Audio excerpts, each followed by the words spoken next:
It only took 15 years and trillions of dollars of taxpayer dollars.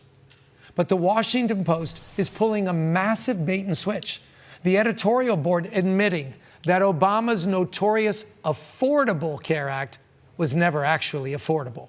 It writes this, quote, "This is how entitlement programs work. Once you habituate people to some generous government handout, they grow dependent on it.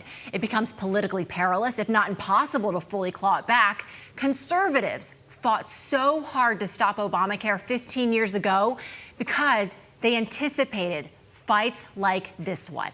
Well, I guess it's nice timing for a come to Jesus moment, considering Democrats have shut down the government over keeping these unaffordable CARE Act subsidies flowing. 80% of Americans want to extend the ACA tax cuts. Amazing. The bottom line is very simple. We want them extended. They don't want them extended. We're fighting to get them extended. Well, here to respond is Committee to Unleash Prosperity co-founder, the one and only Steve Moore. Steve, thank you very much for joining us tonight. Great to have you on the program. Steve, I think, is joining us in here in just a moment, and we're going to get all of his thoughts, Marcus, on the Affordable Care Act. You know, the whole thing with extending these Obamacare subsidies is Democrats want them extended. If they're not extended, they say that premiums are going to go up so dramatically for so many millions of Americans. And that's why they say that they're not going to vote to reopen the government at this moment. But Steve, as we are welcoming you into the program, I want to get your thoughts really first on the Washington Post doing what seems like kind of an about face. I mean, this is years in the making, but I'm wondering if you think better late than never for the Washington Post to come back and recognize that these subsidies were unaffordable right from the beginning?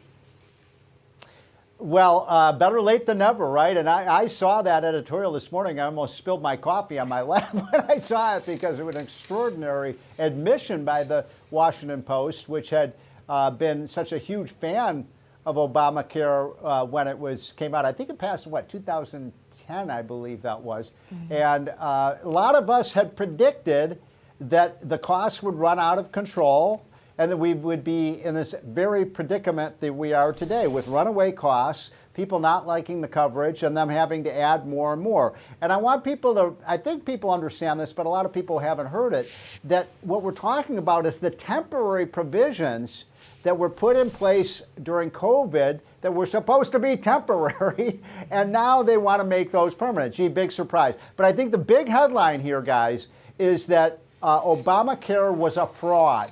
The Democrats knew it when they passed it. They knew the costs would spill out of control. Right. And the ultimate irony, by the way, is remember what that bill is called. The Affordable Care Act. Well, Steve, it's clearly unaffordable. And when we know that once you lower prices, you can't take them back up. On the topic of funding issues, we've got Democratic Socialist Zohran Mamdani admitting that he might need a plan B to pay for his multi-million-dollar freebie-packed agenda if he can't hike taxes on the wealthy. Take a look at this. If this money is funded by the additional taxes, or it's funded by a better than expected assessment, or it's funded by a pot of money that wasn't previously spoken about, or savings that have come in, then the most important thing is that it's funded. The question is not the amount of money.